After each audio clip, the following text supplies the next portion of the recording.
Have you ever noticed how the wrong person can light up your entire nervous system like a match to dry leaves? You know the type. They say the right thing once, vanish twice, and suddenly you're checking your phone like it holds oxygen. You tell your friends, you tell yourself, I know better, I'm done. But then the message arrives, the heart skips, and the story starts again. Why does this time feel so magnetic, even when last time shattered you? Why does your body lean toward what your mind warns you about?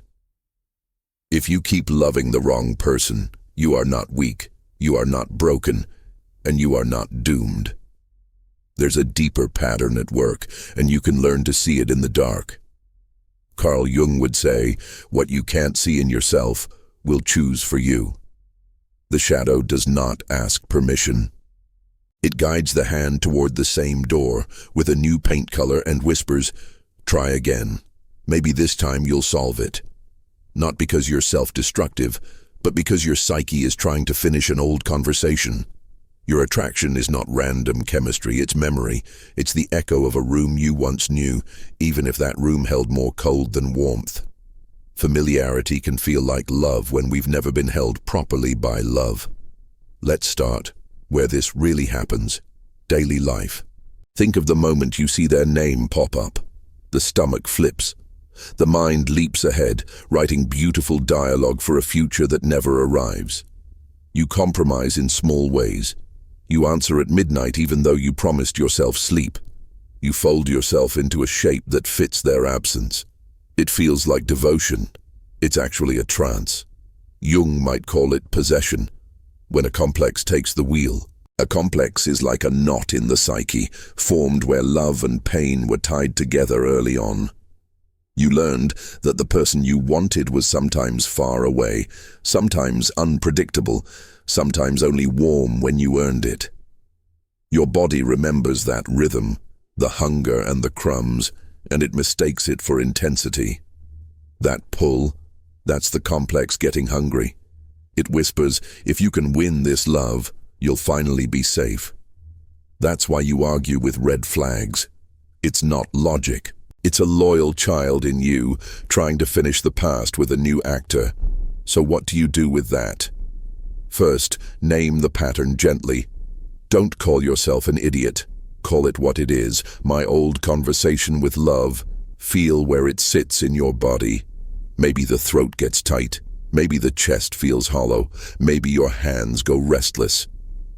That sensation is a compass, pointing not to the other person, but to your own history.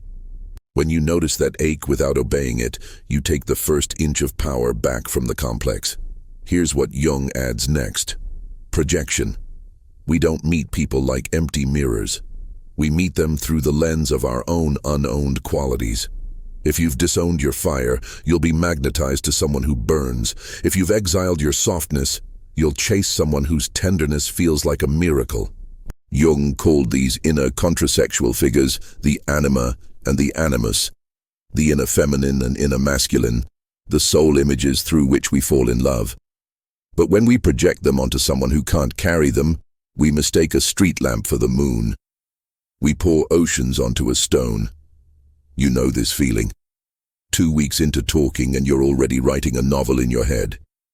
You haven't even read the first chapter of their real self. That's projection. It feels intoxicating because it's your own depth coming back to you dressed in their face. That's why the highs are so high. That's also why the crash hurts. The projection collapses and you're left with a stranger and your own rawness. Practical move? Try deprojection. Sit quietly and ask yourself, what exactly do I believe this person carries for me? Do I say they're strong, safe, rebellious, wise, tender, alive? Write the 5 qualities that glow around their name. Then, sentence by sentence, say softly, this is mine. My strength, my safety, my rebellious streak, my wisdom, my tenderness. Feel how each word lands. The goal is not to pull away from love, but to pull your soul back from their pocket. When you return those qualities to your inner world, you can see the other person more clearly. Human, limited, real. And then there's that electric thing everyone calls chemistry. Chemistry can be beautiful. It can also be familiarity dressed in perfume. Ask yourself, does the rush feel clean or does it feel like vertigo? Clean excitement has oxygen. There's curiosity, safety, room to breathe. Vertigo has a drop. It demands, it warns, it says don't lose this or you'll fall into nothing. The second one is the complex again. If you need to earn every warm moment, you're not in love. You're in training. Here's a simple test when you start seeing someone new. Notice what your body does the hour after you leave them. Do you feel grounded, more yourself, subtly expanded? Or do you feel spun out, hypervigilant, scanning for the next hit? Your body will tell you the truth faster than your fantasies will. Jung believed the psyche is a self-regulating system.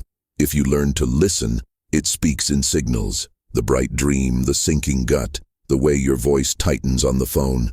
Signals before catastrophes. Let's touch the golden shadow. The shadow isn't just the dark stuff, the messy jealousy, the hungry need, the rage you hide. It's also the gold you're too shy to claim. How many times have you fallen for someone proud, brilliant, fearless, because some part of you was starving to live that way? You weren't only in love with them, you were in love with your own unlived life. Jung called this the golden shadow. We put our best light out there because we're not sure it belongs in here. So, when someone dazzles you, try this mirror ritual. Privately list the 3 golden qualities you admire in them, and then ask, where do these live in me waiting? Maybe you admire their creative audacity. Good. What would it look like to be audacious for exactly 10 minutes today?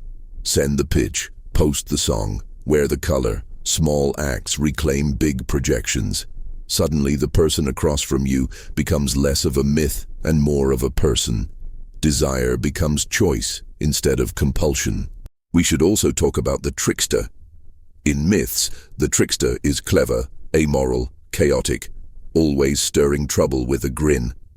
In modern dating, the trickster shows up as intermittent reinforcement, the push-pull, the hot-cold, the almost love. It hacks your brain's reward system and it feels like fate because it feels like a chase. Jung would say, when the trickster is running the show, you're not loving a person. You're gambling against your emptiness. That's why it's addictive. That's why it's so hard to walk away. You're not leaving a person. You're leaving a pattern that promised to finally crown you the winner. So, how do you outwit the trickster? You remove the casino from your heart. You stop letting variable rewards decide your worth. Set simple structures. If they disappear, you don't perform. If they come back without repair, you don't reopen the door. Not out of vengeance, out of self-respect. Love should not require you to stage a funeral for your boundaries. Speaking of boundaries, let's say the quiet part, loud. If you grew up earning love by shrinking, boundaries will feel like betrayal. Your body will flood with guilt for saying no. You'll hear a voice inside that says, don't lose them. Stay pleasing, stay small. That voice isn't the truth. It's a child trying to protect you. Jung would ask you to meet that child in imagination, sit with them, ask what they fear will happen if you say no, and then promise, not on my watch. I will not abandon you to win love. Boundaries are not walls. They are doors with handles on the inside. Here is a practice for the moment you receive a mixed signal message. Before you reply, pause and put one hand on your heart, one on your belly. Ask, what is my smallest, cleanest need right now? Maybe it's clarity. Maybe it's rest. Maybe it's a clear yes or no. Now send a reply that honors that need in simple language without a lecture. If they meet you there, you have a partner. If they punish you for it, you have data.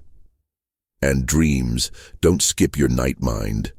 Jung believed dreams bring the compensating truth. If you're over-idealizing someone, the dream might show you wandering through a beautiful house with locked rooms. If you're ignoring a warning, you might dream of answering a phone and hearing only static. If you're chasing, the dream might put you on a train platform, always one step late, watching the carriage doors close. Don't over-literalize. Ask what feeling the dream is trying to balance, then bring one small corrective act into the day. If the dream locks you out, unlock something in waking life. Phone a friend who sees you, schedule time with your art, nourish the parts of you that don't depend on anyone's text. Active imagination is Jung's bridge between the conscious and unconscious. Try this. Close your eyes and picture the part of you who runs toward the unavailable. Maybe a teenager in a concert t-shirt, maybe a little kid with wide eyes, maybe a warrior who only respects the battle-scarred. Sit across from them in an inner room. Ask them what they hope to win by chasing. Ask what they fear will happen if you stop. Then, listen without argument. When they finish, tell them what you are willing to promise. I will not starve us to feel worthy. I will not beg for attention we deserve. I will also not exile our hunger. I will feed it with honest connection. The inner figures will only stop hijacking the wheel when the driver proves reliable. Notice how much of this is about reparenting your energy. Jung called the end of this path individuation, becoming who you truly are, not who your patterns forged under pressure. Individuation doesn't mean becoming invulnerable. It means aligning with your own center, so attraction is no longer the captain of your fate. You can feel the spark and still ask, is this spark leading me home or into another labyrinth? If you've ever stayed because the hope was louder than the evidence, you know the labyrinth. One turn looks new. The walls are the same. The Minotaur in Jung's story isn't the partner. It's the part of us that feeds on confusion. You defeat it by learning the thread, by tying a cord to your center and refusing to go further into the dark than your own light can reach. That cord can be a friend who knows your pattern and will tell you, gently, you're shrinking again. It can be a rule. I only invest where there is consistency. It can be a practice. No texting after midnight when my loneliness speaks in riddles. Rituals are compassionate fences. They keep the goats out of your garden. Here's something hard but healing. Allow boredom. Healthy love can feel quiet at first. If chaos trained your nervous system, steadiness will feel like nothing happening. That's not nothing. That's regulation. Watch what your mind does with a kind person. Does it say, no chemistry? Or is it just unused to peace? Give it time. 3 dates. 3 honest conversations. 3 moments where you share something tender and see if it's received. Taste can change. Jung would say the psyche, given safety, will choose life. I want you to imagine your future self, a year from now, whose phone is not a cliff. Their mornings don't start by checking if love still exists. Love exists inside their day before any message arrives. What changed? Not a miracle partner, a deeper center. The shadow was invited into the room. It stopped sabotaging from the hallway. Quick pause. What part of this pattern, projection, the trickster pull, the golden shadow, have you recognized in your own story? I'd love to read your experience in the comments. And if these Jungian maps are useful, consider subscribing so we can keep navigating the unconscious together. Let's come back to chemistry and clarity. Try the 24-hour practice. When you feel the lightning strike, step back for 1 full day before making the big move. Not to play games, to let projection settle. In the space of a day, list 3 concrete behaviors you've actually seen, not just the feelings they evoke. Did they show up when they said they would? Did they ask you a question and listen to the answer? Did they repair after a misstep? In Jung's language, we're learning to relate to the person beyond the image. The image is the illusion. The behavior is the bridge. Sometimes the wrong person is actually a good person for someone else, just not for your healing. That's difficult to accept because our longing can be so persuasive. But your psyche isn't asking you to judge others. It's asking you to choose the environment where your soul can grow. Not every soil suits every seed. If a rose insists on being a cactus, it will call the desert a cruel place. It's not cruel, it's just not home. There's another pattern to name, the rescuer spell.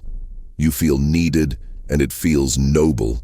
You become the emotional scaffolding for someone who crumbles without you. You mistake urgency for intimacy. Jung would ask, what part of your shadow is hungry to be indispensable? Maybe you were praised for being the strong one. Maybe you learned to earn love by carrying the weight. Here's the twist. People you rescue cannot meet you as equals. They meet you as a ladder. If you want a partner, put down the cape. Let them be responsible for their own weather. Your heart is not a storm shelter for every wandering tornado. You might ask, what if my shadow is darker than I'm willing to admit? What if I enjoy the chase because it lets me avoid the risk of being truly seen? That's honesty. That's how change starts. The shadow is not a monster. It's a storage room. Things you weren't allowed to feel got stored there. Anger, desire, power, grief. When the room is locked, those forces leak out sideways. When you open the door, they can join your house. Anger can become boundaries. Desire can become choice. Power can become protection. Grief can become tenderness. Try this at dusk. Light a candle.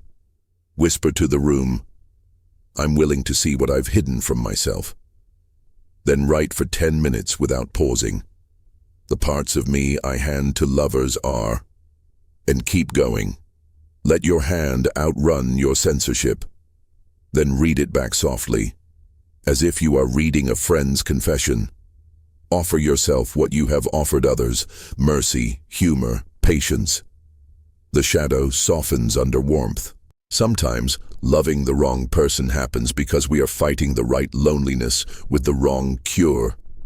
Loneliness isn't a verdict, it's a signal. It says, there is a bridge missing between you and the world. Build it. Build it with friendship that doesn't demand performance, with creative rituals that pull you into flow, with a body practice that returns you to breath. When your life is a home you enjoy living in, you won't hand out spare keys to anyone who knocks at 2 a.m. You'll look through the window and decide if this is a guest, a thief, or a storm. You might be wondering about fate. Do we choose, or are we chosen by our patterns? Jung would smile and say, the more you make conscious, the freer you become. Fate shrinks as awareness grows. Your type can change when you change. You can admire what no longer enslaves you. You can feel the old pull and say, I see you. Thank you for trying to finish our story. I'm going to write a new chapter instead. If this is the season you're writing that chapter, try a vow, a quiet, private sentence that sets your compass. Something like, I will not chase what does not stay. I will not shrink to fit someone's silence. I will only invest where my dignity remains intact. Put it somewhere you can see. Let it be the bell that rings you awake when the old music starts. Dreams again, because they keep knocking. If you dream of losing your voice, consider where you aren't speaking truth in waking life. If you dream of a broken bridge, consider where you leap without support. If you dream you're naked in public, consider where your vulnerability could be met. If you risk a small truth with a safe person. Your night mind is not scolding you. It's resourcing you. Let it. And finally, a word about forgiveness. Not for the person who hurt you, that's a separate path. Forgive the you who didn't know yet. Forgive the you who stayed too long because leaving felt like death. Forgive the parts that bargained with loneliness. Jung teaches that the psyche grows by integration, not by punishment. The more you hate yourself for your patterns, the tighter they grip. The more you see them with kindness, the more they loosen. Kindness isn't softness. It's surgical. It reaches the wound without tearing the skin. So, what happens when you stop letting the shadow choose? At first, it's disorienting. The landscape looks plain. Then, as your eyes adjust, you start noticing color you couldn't see in the neon glare. Gentleness, reliability, mutual curiosity. Not fireworks. A steady dawn. You laugh more. You sleep better. Your phone becomes a tool again, not a volcano. You begin to feel a quiet pride, a life where you didn't abandon yourself to be loved. That's the secret Jung knew. Individuation is not the end of longing. It's the end of begging. Love comes to the door you actually live behind. If you've listened this far, perhaps you're already making a subtle vow to yourself. Keep it small.